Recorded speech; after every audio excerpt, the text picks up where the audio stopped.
এরা দুজনেই বদমাইশ। ধর ওকে, ধর।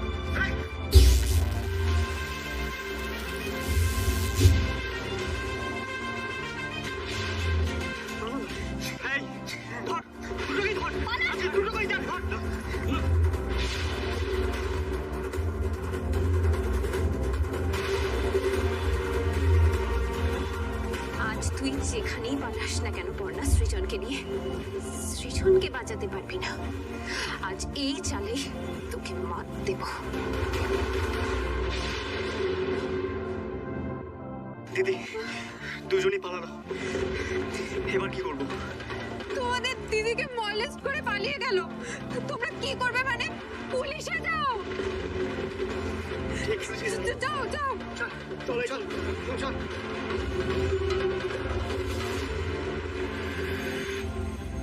কানামাছি ভো ভো, যাকে পাবি তাকে ছো। কই গেল? আমি তো চলে গেছি। কানামাছি খেলবো কার সাথে? আরে মজা। ডান দিকে ওই তো পুটি হয়ে যাচ্ছে। চোখ খোলা অবস্থা দেখি তো দেখতে পাস না। কানামাছি দেখবি তুই। পুটি তোর পিছনে। ধর ওকে ধর।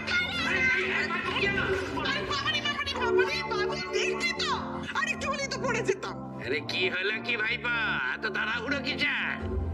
হ্যাঁ সত্যি তো বাবু, তোর মুখ চোখটা ওরকম লাগছে কেন? এত হাঁপাচ্ছিস কেন? আর ছুটে দৌড়ে ঢুকলি বা কেন তোরা? মা, কেলেঙ্কারি হয়ে গেছে। কেলেঙ্কারি? কি হয়েছে পড়না? হ্যাঁ তোরা তো ইউনিভার্সিটি গিয়েছিলিস, ওখানে কিছু হলো নাকি আবার? কি ব্যাপার, এত হয়ে গেল কিসের? কে আবার কি করলো? হ্যাঁ, ঈশাদি।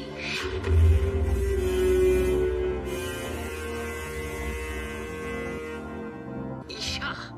হ্যাঁ? আবার কি করেছে ওই নাকা গোছাপটা? ঈশাদি সৃজনদার মানে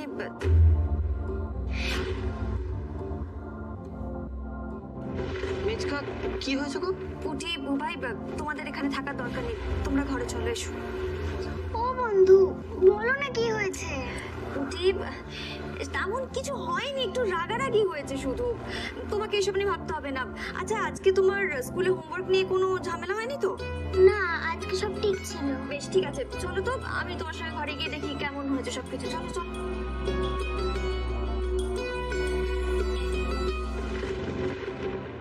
যাক, ভালোই হয়েছে পর্ণা ভেতরে চলে গেছে। শোনো তাহলে আমি বলছি, আজ কি হয়েছে জানো? আজ ঈশা খেপে গিয়ে পর্ণাকে সব পুরনো কথা মনে করিয়ে দিতে গেছিল।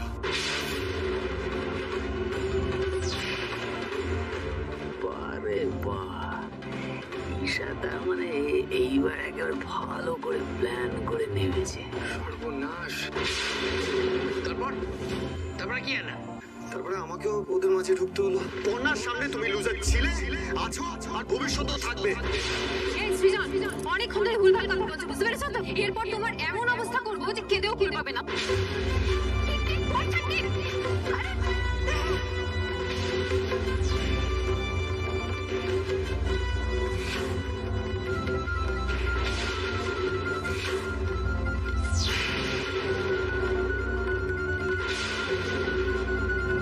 সৃজন তো আমার মাথায় হিট মেরে আমার মাথা ফাটিয়ে দিয়েছে, তারপর আমার মলেস্ট করার চেষ্টা করেছে।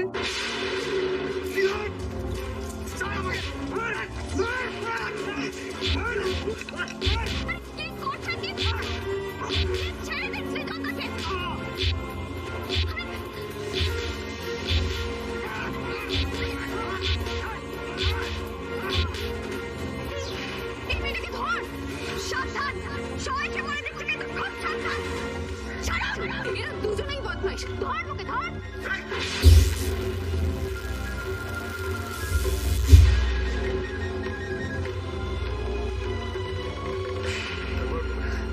শেষে আমরা ওখান থেকে পালিয়ে বাঁচলাম। এটা তুই কি করেছিস বাবু? তোকে আমি বারবার সাবধান করিনি যে ওই মেয়ের থেকে দূরে থাক, দূরে থাক। কি রে তুই তুই আবার পর্ণার সঙ্গে থাকতে গিয়ে নিজের বিপদটা যেচে বাড়িতে ডেকে আনলি? ঈশার সঙ্গে লাগতে গেলি তুই? দাসটামা করে নামে যাবো। পর্ণা তো তোমার মতো উচ্কুম্ব নয় যে অন্যায় দেখেও চুপ করে থাকবে। দাদা, ঘুরে ফিরে দোষটা যখন আমার ছেলেটার ঘাড়ে এসে পড়েছে না, আমাকে একটু বুঝে নিতে দিন, ঠিক আছে? আরে বাবা, পুলিশকে ঈশা চড় মেরেছে, তাহলে পুলিশ আর ঈশা সেটা বুঝে নিত, তাই না? আচ্ছা, ওখানে তো চনু ছিল, চনু আর ঈশা বুঝে নিত। পর্ণার সব ব্যাপারে না গলাতে যাওয়ার দরকারটা কি ছিল? এটা আপনি কি বলছেন কাকিমা? পুলিশ বলে কি তারা মানুষ নয়? নাকি তাদের সাথে হওয়া অন্যায় যে অন্যায় নয়? পুলিশ সাধারণ মানুষের কথা ভাববে, অথচ সাধারণ মানুষ চোখের সামনে পুলিশকে অপমান হতে দেখেও চুপ করে থাকবে, তার প্রতিবাদ করবে না। আজকে ঈশাদি যেটা করেছে আপনি সেটাকে সমর্থন করছেন কাকিমা? এই মেয়ে শোনো, একদম না জেনে শুনে না আমার মুখে মুখে তর্ক করতে আসবে না। আমি কাউকে সমর্থন করছি না। ঈশা মন্ত্রীর বউ, এটা ভুলে যেও না তোমরা। যত যাই হোক না কেন, ঈশার কিন্তু অনেকটা ক্ষমতা। যে মেয়েটা নিজে নিজের মাথা ফাটিয়ে বাবুটার পেছনে এতগুলো ছেলেকে একটাকে লেলিয়ে দিতে পারে, সেই মেয়ে যে আরো কত কিছু করতে পারে সে বিষয়ে কোনো ধারণা আছে তোমাদের? এত সহজে ব্যাপারটা কিন্তু ছেড়ে দেবে না ঈশা। আর জল যদি আরো খোলা হয় তার দায়িত্ব কে নেবে না তুমি? কাকিমা আপনি এতটা চিন্তা কেন করছেন? সৃজনদা তো কিছুই করেনি, আমি ছিলাম সাক্ষী তার। ওই ঈশাদি জলগুলো করবে কি করে শুনি? এই মেয়ে, তুমি নিজেকে সব জানতে মনে করো না? বাবা, ঈশা যে কি সাংঘাতিক মেয়ে আর ও যে কি কি করতে পারে সে বিষয়ে সকল প্রকার ইন্ডিয়ান সিরিয়াল সবার আগে পেতে আমাদের চ্যানেলটি সাবস্ক্রাইব করুন এবং পাশে থাকা বেল আইকনটি বাজিয়ে দিন।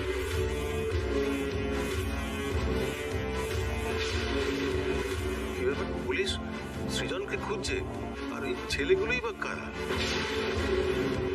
ওরা তো ঈশাদের দলে ছেলে, ওরা এখানে কি করছে? ওই দেখুন ম্যাডাম, ওই যে ওই ছেলেটা এখন বাড়িতে এসে গা ঢাকা দিয়ে আছে। ওনাকে গাড়িতে চলো। এক মিনিট দাঁড়ান, কি হয়েছে একটু পরিষ্কার করে বলবেন প্লিজ? সৃজন দত্তের নামে অভিযোগ আছে। অভিযোগ? সুকুমার হালদারের স্ত্রী ঈশা হালদারকে অ্যাটেম্প টু মার্ডার শ্রীলতানির দায় সৃজন দত্তের নামে অ্যারেস্ট ওয়ারেন্ট আছে। না!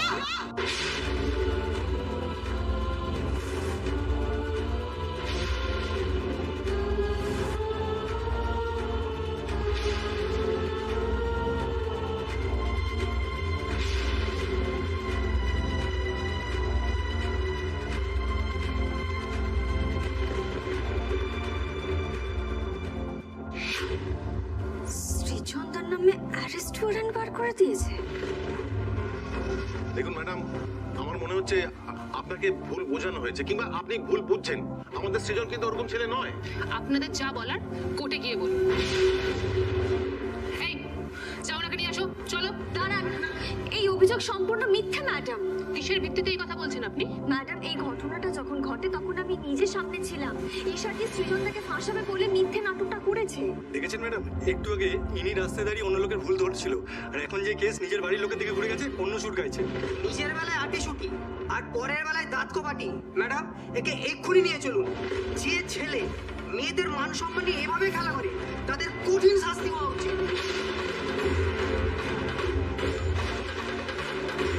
হ্যাঁ, নিয়ে চলো। আপনারা আমাদের কাছে কথা দেবেন না, আমাকে নিয়ে চলেন।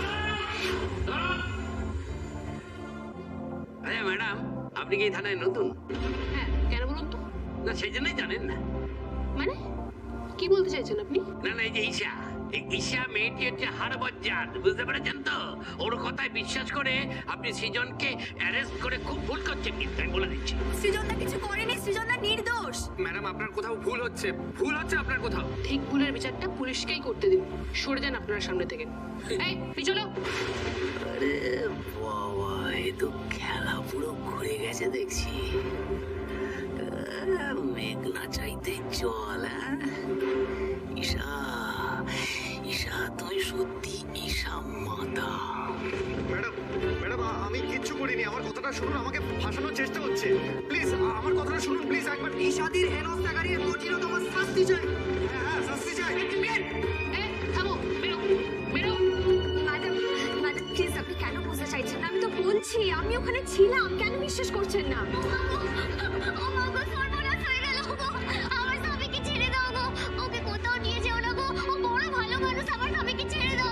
আমি বলছি শুনুন, ও বড় ভালো মানুষ, আমার স্বামীকে ছেড়ে দাও।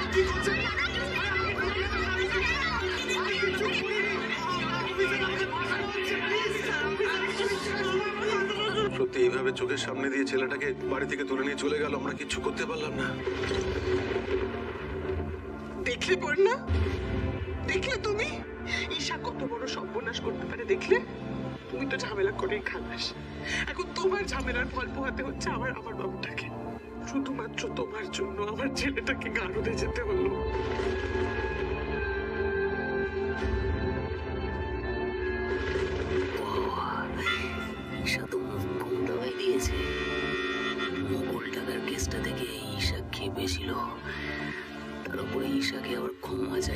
পড়না, এবার বুঝবে তুমি পড়না।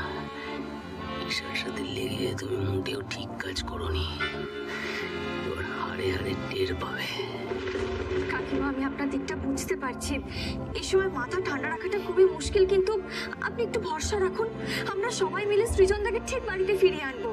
যে অপরাধ সৃজনদা করেনি তার শাস্তিও পাবে না। আর কি করবে? আর কি করার বাকি রইলো বলো? আরে বাবা, ঈশা মন্ত্রীর বউ, ঈশার অনেকটা ক্ষমতা। এইবারে ঈশা আমার বাবুটার জীবনটা একেবারে শেষ করে দেবে, আর তার জন্য দায়ী হবে তুমি।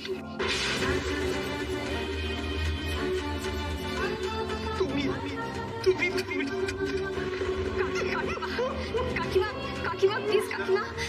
এই যে নিজেকে খুব সিয়ানা মনে করো না? সব জায়গায় সিয়ানাগিরি করতে হবে তোমাকে? আমি কিন্তু বলে দিচ্ছি, আমার স্বামীর যদি কিছু হয় আমি তোমার ছেড়ে কথা বলবো না।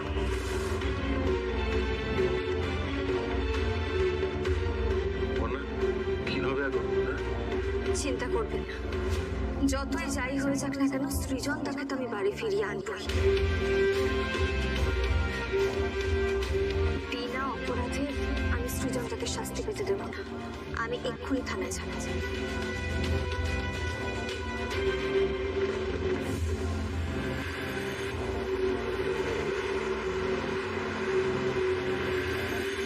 আমি কিছু করিনি। আমার কথাটা শুনুন প্লিজ। আমি বলছি তো আমি নির্দোষ। আরে আমাকে ফাঁসানো হচ্ছে। প্লিজ আমার কথাটা শুনুন। আমি কিচ্ছু করিনি। আমাকে ফাঁসানো হচ্ছে, সবটা মিথ্যে সাজানো। কেন শুনছেন না আমার কথা? আমি কিচ্ছু করিনি। সকল প্রকার ইন্ডিয়ান সিরিয়াল সবার আগে পেতে আমাদের চ্যানেলটি সাবস্ক্রাইব করুন এবং পাশে থাকা বেল আইকনটি বাজিয়ে দিন। চেঁচামেচি করে কোনো লাভ নেই সৃজন, তোমার কথা কেউ শুনবে না। বাবা, খুব ভয় পেয়ে গেলাম গো। এটা কেন করলে তুমি? কেন এই নোংরা খেলাটা খেললে তুমি? একটা মেয়ে হয়ে বারবার এত নিচে নামতে তোমার লজ্জা করছে না? না, লজ্জা করছে না। সেই তো আমি বোকার মতো প্রশ্নটা করছি। তোমার মতো অসভ্য ফালতু মেয়ের কাছ থেকে তো এটাই এক্সপেক্টেড। তুমি তো নির্লজ্জ। ঠিক বলেছো সৃজন, আমি অসভ্য, ফালতু, নির্লজ্জ সব হতে পারি পর্ণাকে গোহারা হারানোর জন্য। যতটা নিচে নামতে হয় আমি নামতে পারি। স্মৃতি হারিয়ে পর্ণা ভুলে গেছে যে ঈশা কি জিনিস, সেটাই এবার আমি ওকে হাড়ে হাড়ে টের পাওয়াবো। পারবে না ঈশা, কিছু করতে পারবে না। বলেছি না, তুমি পর্ণাকে স্বপ্নেও হারাতে পারবে না। তুমি না আবার পর্ণার হাতে অপদস্থ হবে। তাই নাকি? ঠিক আছে, দেখা যাবে। লড়াইটা সামনে থেকে করতে বলেছিলেন না সৃজন? এবার দেখো লড়াইটা সামনে থেকেই করছি। এবার সোজাসুজি মুখোমুখি দাঁড়িয়ে করছি। আমিও দেখি পর্ণা তোমায় কি করে বাঁচায়। শুধু সৃজনদাকে বাঁচাবো এমনটা নয়, তোমাকেও উচিত শিক্ষা দিয়ে ছাড়বো। বিশ্বের শ্রেষ্ঠ আউলিয়া আলহাজ হজরত মাওলানা আবু জাফর ওবায়দুল্লাহ হুজুরের তদবিরে মুশকিলে আসান মিলে দীর্ঘ 14 বছরের ধ্যান সাধনার পর পেয়েছেন তদবিরের ইজাজত। ইন্দ্রজাল, মায়াজাল, মোহিনী বিদ্যা, কোক শাস্ত্র, বশীকরণ, বাজিকরণ, রাজমোহিনী, তেলেসমাতি তদবিরে নিয়ে ওবায়দুল্লাহ হুজুরের ওসিলায় ভাগ্যের পরিবর্তন ঘটান। হুজুরের দেয়া নাম্বার কেটে বিভিন্ন দেশে লটারি বিজয় হয়ে এবং ব্যবসা বাণিজ্য ও পারিবারিক সমস্যা থেকে মুক্তি পেয়ে বিপুল সংখ্যক প্রবাসী কৃতজ্ঞতা জানিয়েছে। ওবায়দুল্লাহ হুজুরের শুধুমাত্র মুখ ছবি দেখে বলে দিতে পারেন মানুষের নানাবিধ সমস্যার কথা। দাম্পত্য কলহ, প্রেমে ব্যর্থতা, বিবাহে বাধা, যে কোনো ছেলে মেয়েকে বশ করে বিবাহ বন্ধনে আবদ্ধ হওয়া, বিদেশ যাত্রা ও লেখাপড়ায় বাধা, প্রবাসী স্ত্রীদের অনেকের কুনজর থেকে রক্ষা, জাদু বান্টনা, জিনে ধরা, বিবাহ ভীতি, মাদকাসক্তি, ক্লান্তিবোধ, শরীরে বিভিন্ন অঙ্গে ব্যথা ইত্যাদি সমস্যার উৎপত্তি কোথায়, কিসে তার সমাধান, মাত্র 30 মিনিটে জেনে নিন। বর্তমান বিজ্ঞানের যুগে আজ অনেকে তাবিজ, কবজ, তন্ত্র মন্ত্র বিশ্বাস করেন না। আবার কেউ যদি তাবিজ তন্ত্র মন্ত্রের সাহায্যে কোনো বিষয়ে সফল হন, সে কথা শুনে অনেকে হাসি ঠাট্টা ও বিদ্রুপ করে। তাবিজ তন্ত্র মন্ত্র অতীতে ছিল, বর্তমানে আছে এবং ভবিষ্যতেও থাকবে।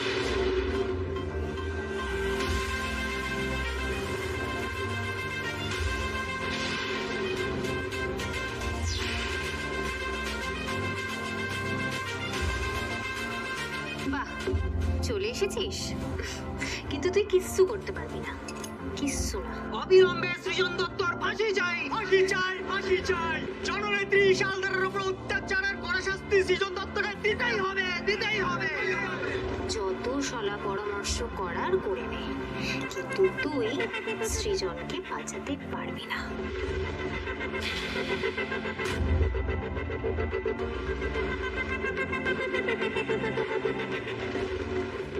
সৃজনদা, পড়া এবার কি হবে বলুন তো? বড় মুখ করে তো বলে দিলাম, কিন্তু ঈশা যেভাবে আটকাট বেঁধে নেমেছে, এবার সত্যি আমার ভয় লাগছে।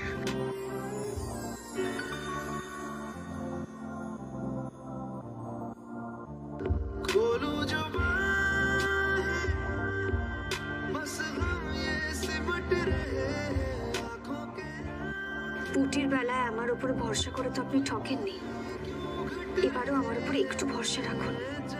পূর্ণা, তুমি সব ভুলে গেছো ঠিকই, কিন্তু এত কিছুর পরেও যে তুমি আমার পাশে আছো, সঙ্গে আছো, এটাই তো আমার কাছে সবচেয়ে বড় ভরসার জায়গা। কি হলো, কি ভাবছেন সৃজনদা? এখানে আসার পেছনের কারণটা যখন আমি, তখন আপনাকে এখান থেকে ছাড়িয়ে নিয়ে যাব আমি।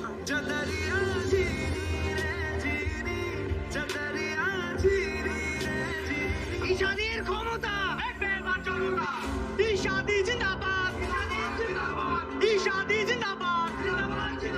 চুপ! কি হচ্ছে নাকি? এটা থানা না পার্টি অফিস? বেরো এখান থেকে সব! এক্ষুনি সব করে ঘাট ধাক্কা দিয়ে বার করে দেবো। কোনো নেতাবন্দি মানবো না। এই যে ম্যাডাম, পার্টি দলে কেন কথা বলছেন? আহ, চুপ কর সবাই। কোথায় কিভাবে কথা বলতে হয় এখনো শিখে উঠতে পারলাম না। যা যা যা, বাইরে যা, আমি ম্যাডামের সাথে কথা বলে যাচ্ছি।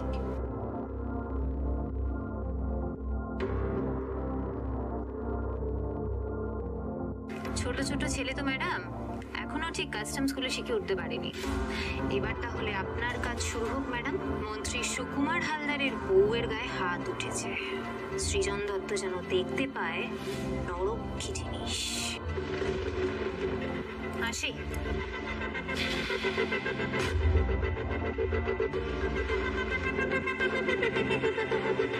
দেখলেন তো ম্যাডাম, এরপরও আপনার মনে হয় ওই ঈশা হালদার ভিকটিম?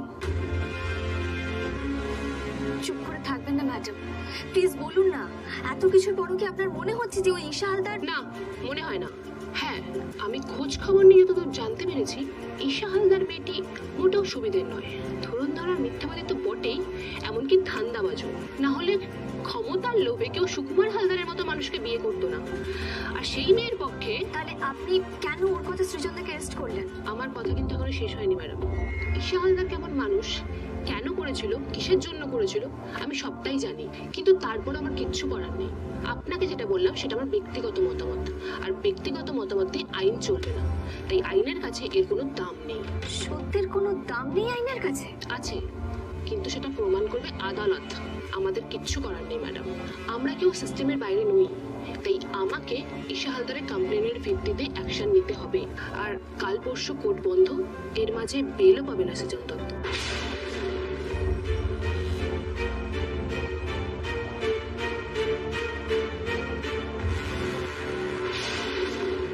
দুদিন সৃজনদাকে লকআপে থাকতে হবে? সরি, আইনের কাছে আমার হাত পা বাঁধা। এ কেমন আইন? মলেস্টেশনের মতন একটা সেনসিটিভ ইস্যু নিয়ে ওই ঈশা হালদারের মতন মহিলা বাজে পলিটিক্স করবে, আর তার জন্য বিনা অপরাধে সৃজনদাকে লকআপে থাকতে হবে, সাফার করতে হবে। আইন তো সত্যিকারের ভিকটিমদের জন্যই বানানো হয়েছিল, কিন্তু ঈশা হালদারের মতো মেয়েরা যদি এটা মিসইউজ করে, আমরা কি করবো বলুন তো? একজন মেয়ে হিসেবে আমার প্রচন্ড রাগ হচ্ছে, ঘৃণা হচ্ছে ঈশা হালদারের ওপর, কিন্তু সিস্টেম কিচ্ছু করতে দেবে না। ম্যাডাম, সিস্টেমের মধ্যে কোথাও তো একটা ফাঁক রয়েছে, আর সেই ফাঁক দিয়ে ঈশা হালদারের মতো মহিলারা অন্যায় করে যাচ্ছে। সেটা যদি কোনোভাবে ধরে ফেলা যায়। সকল প্রকার ইন্ডিয়ান সিরিয়াল সবার আগে পেতে আমাদের চ্যানেলটি সাবস্ক্রাইব করুন এবং পাশে থাকা বেল আইকনটি বাজিয়ে দিন। কোনো কি উপায় নেই ম্যাডাম? না, থাকলে আমি নিজেই ব্যবস্থা করে নিতাম, কিন্তু এফআইআর একটা উপায় আছে, কিন্তু সেটা প্রায় ন্যায়েরই মতো। কি উপায় ম্যাডাম, বলুন না আমাকে। কিন্তু হবে না, ধরেই রাখুন। আপনি বলুন না একবার, আমি অন্তত একবার চেষ্টা করে দেখতে চাই। কেস কোর্টে ওঠার আগে যদি ঈশা হালদার নিজেই এই কেসটা তুলে নেয়, তাহলেই একমাত্র সৃজন বাবুকে বাঁচানো সম্ভব।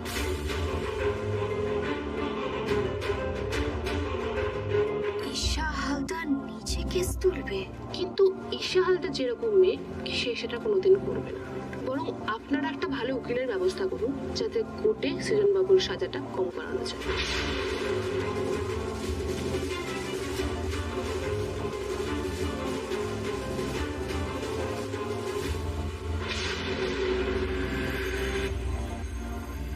অদ্ভুত কথা বলছো অর্ণব। শুনলে তো যে দাদাকে পুলিশে তুলে নিয়ে গেছে। আরে সবাই অত্যন্ত টেনশন করছে, এখন আমাকে বাড়িতে থাকতেই হবে, আমি আসতে পারবো না। কি করে আসবে না আসবে আমার জেনে লাভ নেই বর্ষা। আমি যখন বলছি তখন আসবে, ঠিক আছে? আর এমনিতে তো তোমার বাড়িতে সবাই ক্রিমিনাল, আজ এই তো কালো, একে একে করে সবাই চলে যাচ্ছে। আর কি গো বাকি আছে চলে যেতে? অর্ণব, অর্ণব লিমিটটা ক্রস করো না কিন্তু। বর্ষা এইভাবে কথা বলছে কেন? গলাবাজি করো না বর্ষা, একদম গলাবাজি করো না। তোমার বাড়ির লোক ইচ্ছা করে আসবে, তুমি আমার লিমিট শিখাচ্ছ। বর্ষা আমি যখন বলেছি তখন তুমি বাড়ি আসবে ফেরত। কাল সকালে যদি তুমি এখানে না ফেরত আসো ব্যাগপত্র গুটিয়ে, তাহলে কিন্তু তোমার কপালে দুঃখ আছে বর্ষা। অনেক বদনাম হতে হয়েছে তোমার জন্য আমাদের ফ্যামিলির। এমনিতেও বিয়ের পর থেকে দুঃখ ছাড়া আর কি পেয়েছি আমি তোমাদের বাড়ি থেকে? বর্ষা এগুলো কি বলছে? ও কি অন্য মেয়ের সঙ্গে ভালো নেই? আমি যেতে পারবো না। বর্ষা কাল সকালের মধ্যে যদি তুমি বাড়ি না ফেরো, তাহলে কিন্তু আমি তোমার অবস্থা খারাপ করে দেবো, তুমি চেনো। অর্ণব তুমি কি আমায়, অর্ণব কি বলছে? আসবে না বলছে? আর কি উফ, এই তুই বস তো, এনে বস। এটা না মানে কেন মাথা গরম করছিস বলতো ওর কথায়? তুই মাথা ঠান্ডা কর তো। ভালো লাগছে না আমার। জবে থেকে এই মেয়েটা এসছে, বাড়িতে অশান্তি লেগে আছে, অশান্তি লেগে আছে। ধর জল খা। তুই কেন ওই মেয়েটার পায়ে তেল দিবি খোকা? হ্যাঁ, এই বাড়িতে ফেরার জন্য একদম তেল দিবি না, আমি তোকে বলছি। জানা না, এই তো আর কদিন পরেই আমাদের হাতে আসল অস্ত্র চলে আসবে, আর ও তো এসেই বর্ষার ঘটিটা উল্টে দেবে। তারপর আমি দেখবো কি করে বর্ষা রানী।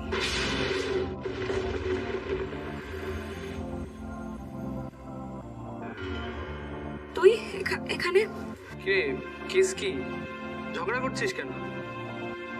তুই লুকিয়ে লুকিয়ে সব শুনছিলি বুঝি? আমি লুকিয়ে কেন শুনতে যাব? তুই যা জোরে জোরে কথা বলছিস বাইরে থেকেই তো আওয়াজ আসছে। আমাকে একটু খুলে বলতো, শ্বশুর বাড়িতে কি কোনো প্রবলেম হয়েছে নাকি?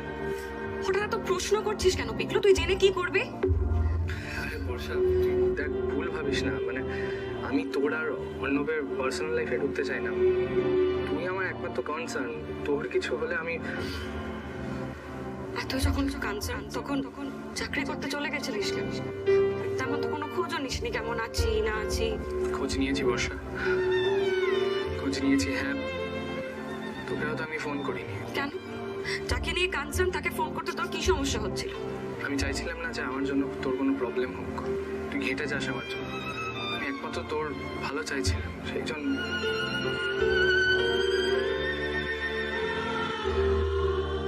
তুই ভালো আছিস তো? এই বর্ষা কাঁদছিস কেন? কি হচ্ছে বল না।